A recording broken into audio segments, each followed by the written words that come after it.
তো হ্যালো বন্ধুরা, সবাইকে জানাই শুভ সকাল। আর তার থেকেও বড় কথা, আজকে জানাই শুভ নববর্ষ। আমার সকল প্রিয় ভালোবাসার বন্ধুদের নববর্ষ শুভেচ্ছা ও ভালোবাসা জানিয়ে আজকের ব্লগটা শুরু করলাম একটা নতুন সকাল দিয়ে। তো সকালবেলা উঠেই দেখো আজকে ফুল তোলা থেকেই ব্লগটা শুরু করলাম। তো ফুল তোলা থেকে শুরু করার কারণ হচ্ছে যে এরকম ফুলের ভালোবাসা দিয়ে বা সবার জীবনে এরকম ফুলে ফুলে ভরে উঠুক, ভালো থাকুক, সুস্থ থাকুক, এই কামনাই করি সকলের জন্য। আর সকলের যেন সারা বছর খুব ভালো কাটে, ঠাকুরের কাছে এই প্রার্থনাই করব সব সময়, ফুল ফলে ভরে উঠুক সবার জীবন। তো তোমরা সবাই কেমন আছো অবশ্যই একটু জানিও। আর আমি কিন্তু তোমাদের ভালোবাসায় খুব ভালো আছি। আর কে কোথা থেকে দেখছো অবশ্যই জানিও। আর আবারও বলছি শুভ নববর্ষের অনেক অনেক শুভেচ্ছা ও ভালোবাসা সকল প্রিয় ভালোবাসার বন্ধুদের জন্য। তো সকালবেলা উঠে মোটামুটি ঘর দুয়ার আমি ঝাড় দিয়ে নিয়েছি, নিয়ে তারপরে হচ্ছে উঠোন টুটনগুলো ঝাড় দিয়ে নিয়েছি, নিয়ে তারপরে চলে এলাম ফুল তুলতে। তো এখান থেকেই আজকের ব্লগটা শুরু, সকাল 7টা থেকে শুরু করলাম। একটুখানি দেরি হয়ে গেল উঠতে। তো উঠেছি ঠিক টাইমে, 6টায় উঠেছি। তো অন্য কাজগুলো করতে করতে সকাল 7টা বেজে গেল। এখন ফুল তুলতে তুলতে ব্লগটা আজকে শুরু করলাম। তো চলো সবাই ব্লগটা দেখতে থাকো, কেমন লাগে অবশ্যই কিন্তু জানিও, আশা করি তোমাদের ভালো লাগবে। তাই দেখো আমি কিন্তু ফুল তুলে নিচ্ছি, সাদা ফুল, ঘিয়ে জবা ফুল। তো আজকে যেহেতু পয়লা বৈশাখ, তো সবার জন্য অনেক ভালোবাসা ও শুভেচ্ছা আবারও বললাম। তো প্রথমে যে ফুলটা কিন্তু তুলে নিলাম, নিয়ে চলো যে ঘরে রেখে দেবো। তো চলো এক এক করে কি করি সবটাই তোমাদের সঙ্গে শেয়ার করব, চলো দেখতে থাকো। তো ফুল তুলে রেখে দেখো দুয়ারে পোজ দিয়ে নিচ্ছিলাম, মানে দুয়ারে নেতা দিয়ে নিচ্ছিলাম। তারপরে হচ্ছে তুলসী তলার নেতা দেবো, মানে কালকে ঘরের দুয়ারটা সামনেগুলো নেতা দিয়েছি, তবুও কি করা যাবে বলো, রাতে এত পরিমাণ ঝড় বৃষ্টি হয়েছে, উঠোনটায় এত সুন্দর করে গোবর দিলাম, তোমরা কালকের ব্লগে দেখেছো, আগের ব্লগটায় কিচ্ছু নেই, সব ঝড় বৃষ্টিতে সব একদম ধুয়ে মুছে গেছে। তো রাতে এত পরিমাণ ঝড় বৃষ্টি হয়েছে, এখন বোঝা যাচ্ছে বলো তো ঝড় বৃষ্টি হয়েছে যে কালকে রাতে, কিচ্ছু বোঝা যাচ্ছে না, কিন্তু প্রচুর ঝড় বৃষ্টি হয়েছে, যার কারণে মানে লেপা পোচাগুলো একদম সব নষ্ট হয়ে গেছে জলে।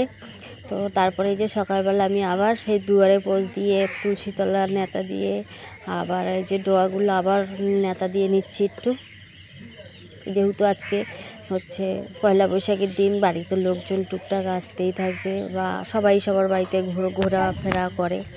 তো ওই জন্য আমি কাজগুলো চটপট করে সেরে নিচ্ছি। তারপরে আমার কাজকর্ম সব হয়ে যাওয়ার পর এই দেখো যাচ্ছি কিন্তু গঙ্গা পুজো করতে। তো আজকের দিনে আমরা যাই হচ্ছে পুকুরে গঙ্গা মাকে পুজো করতে, মানে গঙ্গা মাকে পুজো দিতে। তো কথায় বলে না যে তেল সিন্দুর দিয়ে মাকে পুজো করতে হয়, তো সেটাই আজকের দিনে আমরা করে থাকি।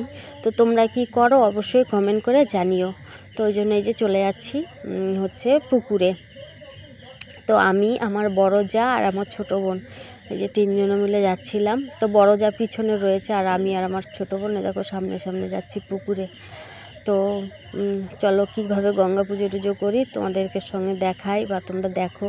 তো তোমাদের ওখানে কার ওখানে এরকম গঙ্গা পুজো করো বা কেমন করো অবশ্যই কিন্তু মানে একটুখানি কমেন্ট করে জানিও। আর আমি যেরকম করছি এরকম তোমাদের ওখানেও হয় কি না অবশ্যই কিন্তু জানিও।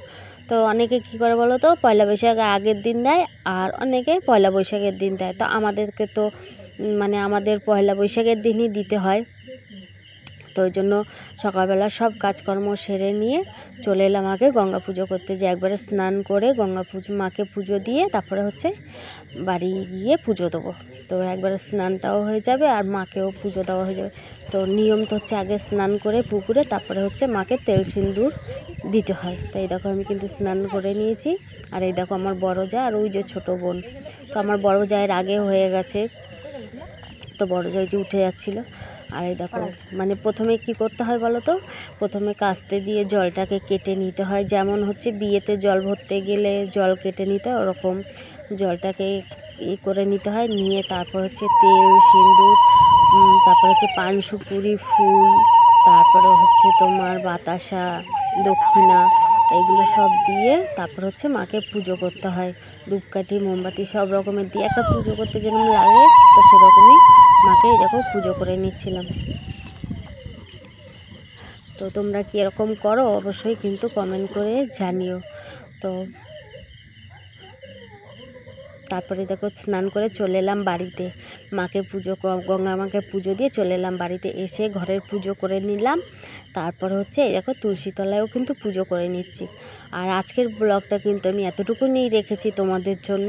তারপর আর কোনো ব্লগ আমি করিনি, যেহেতু একটু ব্যস্ত ছিলাম বা বাড়িতে কীর্তন দল এসেছিলো, যার কোনো ক্লিপ আমি আর নিতে পারিনি, নেওয়া হয়নি আর তাড়াহুড়োতে, যার কারণে আজকের ব্লগটা কিন্তু তুলসী নারায়ণের থেকেই শেষ করলাম। তোমাদের কেমন লাগলো অবশ্যই কিন্তু বন্ধুরা কমেন্ট করে জানিও। আর যে যেখানে